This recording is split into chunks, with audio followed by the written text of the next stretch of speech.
ఆదరిస్తాడు, మనల్ని తేలికగా చేసేస్తాడు. అంటే మన హృదయం ఎంతో భారంగా ఉంటుంది, కానీ తేలికైపోతుంది. ప్రియమైన దేవుని బిడ్డలారా, మీరు దేవుని మీద ఆధారపడండి.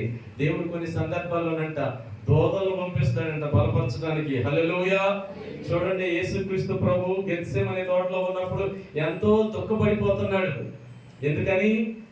తండ్రికి నాకు ఎడబాటు వస్తుంది, నేను ఇప్పుడు నా తండ్రిని విడిచిపెట్టవలసిన గడియ నాకెవరు? ఈ శిలువ మరణంలో నాతో వచ్చేది ఎవరు? ఇన్ని అవమానాలు, ఇన్ని నిందలు నేను ఎలా పడాలి? నిజంగా ఈ లోకంలో చూడండి, తప్పకుండా భార్యను కోల్పోయినా, భర్తను కోల్పోయినా భర్త మీదకి వచ్చే నిందలు ఉంటాయి. భర్తను కోల్పోతే భార్య మీదకి వచ్చే నిందలు, అవమానాలు కూడా చాలా ఉంటాయండి. లోకం అంత తేలిక వదిలిపెట్టదు మనల్ని. ఈ రోజు జాలిపడి ప్రేమ చూపించిన వారే రేపు మనల్ని పొడిచే వారిగా ఉంటారండి. అంటే ఏదో ఒక రకమైన నింద, అవమానాలు మన మీద వేస్తారు. వేయరనుకోవద్దు. యేసు ప్రభు కూడా తన పైన వేయబడే నిందలు, అవమానాలు ఇవన్నీ తలుసుకుంటున్నాడు. తండ్రితో ఎడబాటు తలుసుకుని చాలా దుఃఖాక్రాంతుడైపోయాడు, చాలా కన్నీరు గారుస్తూ ఉన్నాడు. అలాంటి సమయాలలో ప్రార్థిస్తూ ఉన్నప్పుడు జరిగిన అద్భుతం ఏంటో తెలుసా? తండ్రి అయిన దేవుడు పరలోకములో నుండి దేవదూతలను పంపించాడు. లోకా సువార్త 24వ అధ్యాయంలో ఉంటుంది. దేవదూతలు వచ్చి ఆయనను బలపరచిరి. నిజానికి బలపరిచేది ఎవరు? దేవదూతలను దేవుడు పంపిస్తాడు నీ కోసం. ఈరోజు శారదకు కూడా చెప్తున్నాను, అక్క ఏ పరిస్థితుల్లో ఉన్నా సరే దేవుడు నిన్ను ఆదరిస్తాడు. మనుషులు కాదు, కుటుంబీకులు కాదు, స్నేహితులు కాదు, నిత్యము ఆదరించేది పరిశుద్ధాత్ముడు. హల్లెలూయా, హల్లెలూయా. కనుక ఒకని తల్లి ఆదరించినట్లు నేను నిన్ను ఆదరిస్తాను. యెరూషలేములోనే వారు ఆదరించబడుదురని యెషయా గ్రంథం 63వ అధ్యాయంలో ఉంది. అంటే ఒకని తల్లి ఒక బిడ్డను ఎంత బాగా ఆదరిస్తుంది. తల్లి బిడ్డలకు ఉన్న అనుబంధం ఎటువంటిదండి? అది విడదీయరాని అనుబంధం. తండ్రి అయినా బిడ్డ మీద కోపపడతాడేమో కానీ తల్లి కోపపడుతుందా? బిడ్డ ఎన్ని రకాలుగా అల్లరి చేసినా తల్లి మాత్రం ఎంతో దగ్గరికి తీసుకుంటుంది. నా బిడ్డే. తండ్రి చిరపడలాడిపోతుంటాడు, కోపడిపోతూ ఉంటాడు, కానీ తల్లి మాత్రం బిడ్డల్ని ఆదరించే విషయంలో తల్లికి మించిన పాత్ర మరొకటి లేదు. పొరపాటున్నాడు, ఒకని తల్లి ఆదరించినట్లుగా నేను మిమ్మును, ఒకని తల్లి ఆదరించునట్లు నన్ను ఆదరించును నా దేవుడు. ఒకని తల్లి ఆదరించునట్లు నన్ను ఆదరించును నా దేవుడు.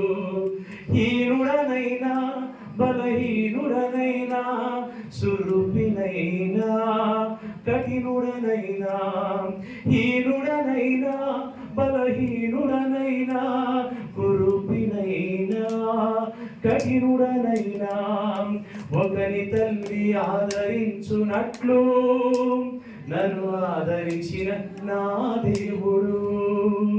యేసయ్య ఏం చేస్తాడు? తప్పకుండా ఈ కుటుంబీకులను, అక్కని కానీ వారి పిల్లల్ని కానీ తప్పకుండా ఆయన ఆదరిస్తాడు, నిత్యము ఆదరిస్తాడు ఆయన. అలాగే ప్రభు యొక్క వాక్య సెలవిస్తుంది, యెరూషలేములోనే వారు ఆదరించబడు. సంఘములో తప్పకుండా ఒక విశ్వాసి ఆదరించబడుతుంది. అంటే దేవుని సన్నిధిలో ఆదరించబడతారు అనే మాటను మనం స్పష్టంగా చూస్తూ ఉన్నాం. దేవుని సంఘములో ఉన్నవారు కూడా ఏం చేయాలి? మన పాత్ర ఏంటి? ఆ ఒక్కరోజుకే మన పాత్ర కాదు, ఎప్పుడు కనబడినా సరే వారిని క్రీస్తుని బట్టి ఆదరించటం, బలపరచడం మనం నేర్చుకోవాలి. మన మీద సింపతి ఎప్పుడు చూపెడతారు? కొన్ని రోజులే చూపెడతారు. ఆ రోజు దాటి అంటే ఎవరైనా జాలి పడతారండి? చాలా తక్కువ మంది జాలి పడతారు నాకు తెలిసి. కానీ దేవుడు నిత్యము ఆదరిస్తాడు. అయితే దేవుని సంఘము కూడా ఏం చేయాలి? నిత్యము ఆదరించే సంఘముగా ఉండాలి. మీ సంఘములలో ఎవరైనా సరే విధవరాండ్రు ఉన్నప్పటికీ, తండ్రిని కోల్పోయిన వారు ఉన్నప్పటికీ, తల్లిదండ్రులను కోల్పోయిన వారు ఉన్నప్పటికీ, ఎవరు ఎవరిని కోల్పోయినా సరే ఒక విశ్వాసిగా నిత్యము ఆదరించే అనుభవము నీకు ఉండాలి. అప్పుడు నువ్వు దేవుని బిడ్డ అవుతావు. ఆదరించకుండా పొడిచే మాటలు మనకు వద్దండి. మనం ఎప్పుడు ఒకరినొకరు ఆదరించుకోవాలి.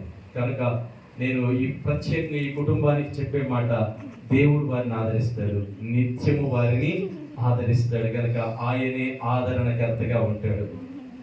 ఇకపోతే కూర్చున్న మీ అందరికీ కూడా బ్రతికి ఉన్న మనకు ఒక చిన్న పాఠం చెప్పి, ఒక చిన్న ఉపమానాన్ని చెప్పి నేను వాక్యం నుంచి మాటలు చెప్పి మీతో ముగిస్తాను. చూడండి, వెళ్ళిపోయిన ఆయన వెళ్ళిపోయాడు, ఉన్నవారు ఆదరించబడతారు. మీరున్నారు చూడండి. మన జీవితం జీవానికి మరణానికి మధ్యలో ఉన్న ఒక ప్రయాణం లాంటిది. ఈ జీవితంలో జన్మించడం అందరూ జన్మిస్తారు, కానీ మరణించడం గురించి సొలొమోను గ్రంథకర్త అంటాడు, ఒకని మరణ దినము జన్మదినము కంటే విలువైనదిగా ఉండాలి, గొప్పదిగా ఉండాలి. నీవు జన్మించినప్పుడు ఎలా జన్మించావో నీకు తెలియదు, కానీ నీవు మరణించే ముందు ఎలా మరణించబోతున్నావో నీకు అర్థమైపోతుంది. కనుక ఇక్కడ ఉన్న ప్రతి ఒక్కరికి ప్రభునందు నేను హెచ్చరిస్తూ ఉన్నాను, ఈ జననము మరణము మధ్యలో నీవు ఎలా జీవిస్తూ ఉన్నావు? ప్రభువును కలిగి జీవిస్తున్నావా? ప్రభు కొరకు జీవిస్తున్నావా? ప్రభు మార్గములను నడుస్తూ ఉన్నావా? ప్రభు ఆజ్ఞలను పాటిస్తున్నావా?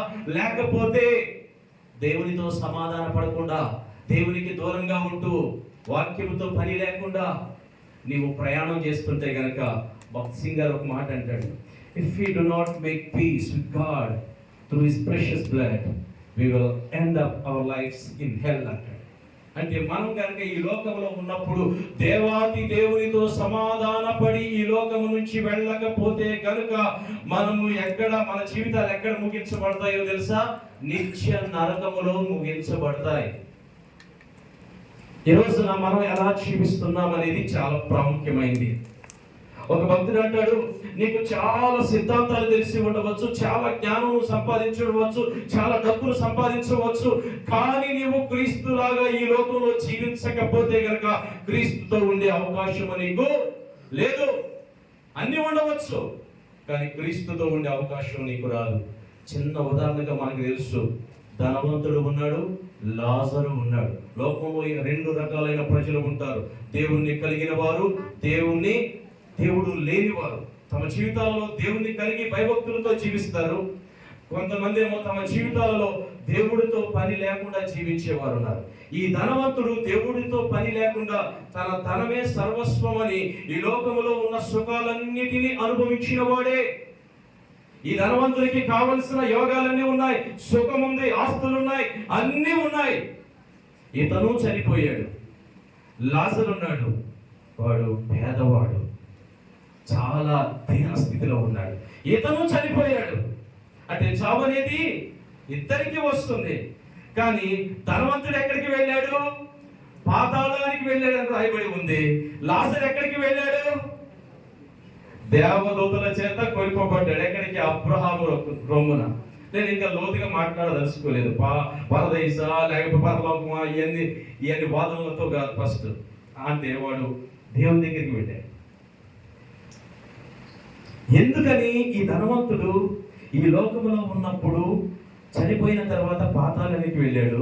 లాజరు పేదవాడైనప్పటికీ దేవుని దగ్గరికి వెళ్ళాడు. ఎందుకని వెళ్ళాడు? వాడి దగ్గర డబ్బు బాగా ఉంది కనుక వెళ్ళాడా నరకానికి? నో, అట్లా అనుకోవడానికి వీలు లేదు. ఎందుకంటే అబ్రహాము కూడా చాలా ధనవంతుడే, వెండి బంగారము చాలా ఉన్నవాడే. మరి పేదవాడైనందున పరలోకానికి వెళ్ళాడంటే కాదు. లోకములో ఉన్నప్పుడు ఈ ధనవంతుడు దేవుడు లేకుండా జీవించాడు. హల్లెలూయా. ఈ ధనవంతుడు డబ్బు మీదనే ప్రేమ కలిగి ఉన్నాడు. ఈ ధనవంతుడు తనంతటకు తానే సుఖాన్ని అనుభవించాడు. నేనుగానే బ్రతకాలి, నాకెవరికి పని లేదు, నా డబ్బు నేనే సుఖించాలి. కొంతమంది స్వార్థపరులు ఉంటారు, ఎంత బాగుపడ్డా పరులకు మాత్రం రూపాయి పెట్టనే నేనే జీవించాలి. ఇది స్వార్థం, ఇది సుఖం అంటారు. కానీ కొంతమంది అవి ఉన్నప్పటికీ దేవునిని కలిగి ఉంటారు, దేవునికి ఇచ్చేవారు ఉంటారు. ఈ ధనవంతుడు కూడా అన్ని ఉన్నప్పటికీ బహుగా సుఖించువాడని రాయబడి ఉంది. అంటే దేవుని మీద ఆధారపడలేదమ్మా. ఈరోజు నువ్వు ధనం కోసం దేవుని మార్గాన్ని పక్కన పెట్టేస్తున్నావా? డబ్బు వస్తుందని దేవుని మందిరాన్ని మానేస్తున్నావా? లేకపోతే పలానా విషయాలలో దేవునికి దూరం అయిపోతున్నావా? నీవు శరీరానుసారమైన చెడు అలవాట్లు కలిగి దేవుని మందిరానికి దూరం అయిపోతున్నావా? అయితే ప్రభువుని బట్టి నేను నిన్ను బలపరుస్తూ ఉన్నాను. ఈరోజు తిరిగిరా. ఈ రోజు దేవుని దగ్గరికి వచ్చాయి, దేవునితో సమాధానపడు, దేవుని దగ్గర క్షమాపణ అడుగు. అయ్యా, నేను నీకు దూరంగా పరిగెత్తాను, నీకు దూరంగా వెళ్ళిపోయాను, నీకు వ్యతిరేకంగా జీవించాను. ఈ రోజు నేను ఈ బ్రతుకులో నీతో సమాధాన పడాలనుకుంటున్నానని ఒక నిర్ణయం తీసుకుంటే అది ఎంత బాగుండునో. రాములన్నతో నేను మాట్లాడుతున్నాను ఒక నెల క్రితం. మాణిక్ ప్రభు మహిళా మండలి ఇంటి ఓపెనింగ్కి వచ్చాడన్న. అన్న, నువ్వు కనబడలేదన్నా, నువ్వు కనబడితే ఎంతో సంతోషంగా ఉంటుందన్నా. లేదన్నా, ఈసారి నుంచి తప్పకుండా వస్తారన్నా, నాకు అనిపిస్తుంది అన్న. ఈసారి నుంచి బాబా ఉన్నాడు, ఈసారి నుంచి తప్పకుండా వస్తారు. కానీ మరణం అనేది మన ఆధీనంలో లేదు. కానీ ఈ రోజున దేవుడు నీకు అవకాశాన్ని ఇచ్చాడు. నువ్వు దేవుని దగ్గరికి రా, నువ్వు దేవుని దగ్గరికి రా, దేవుని వైపు మళ్ళుకో, నీ జీవితాన్ని మార్చుకో. క్రైస్తవుడిగా ఉండి తాగుతున్నావా? మాను. క్రైస్తవుడిగా ఉండి మోసాలు చేస్తున్నావా? మాను. క్రైస్తవుడిగా ఉండి లేనిపోని అవినీతిలో చిక్కుకొనిపోయావా? మాను. క్రైస్తవుడిగా ఉండి లేనిపోని చెడు అలవాట్లకు బానిసైపోయి జీవిస్తున్నావా? అయితే ప్రభు దగ్గరికి రా. ఎందుకంటే నీవు అందరిలాగా నీ జీవితాన్ని ముగించడం దేవునికి ఇష్టం లేదు. ధనవంతుడి లాగా నీ జీవితాన్ని ముగించమాకు. లాజరు వలె నీ జీవితాన్ని ముగించాలని ప్రభు కోరుకుంటున్నాడు. లాజరు పేదవాడైనప్పటికీ దేవుణ్ణి కలిగి ఉన్నాడు. హల్లెలూయా. నీలో నీకు ఏదన్నా లేకపోయినా పర్వాలేదమ్మా, దేవుడుంటే చాలు. పేదరికాన్ని అయినా అనుభవించేస్తా.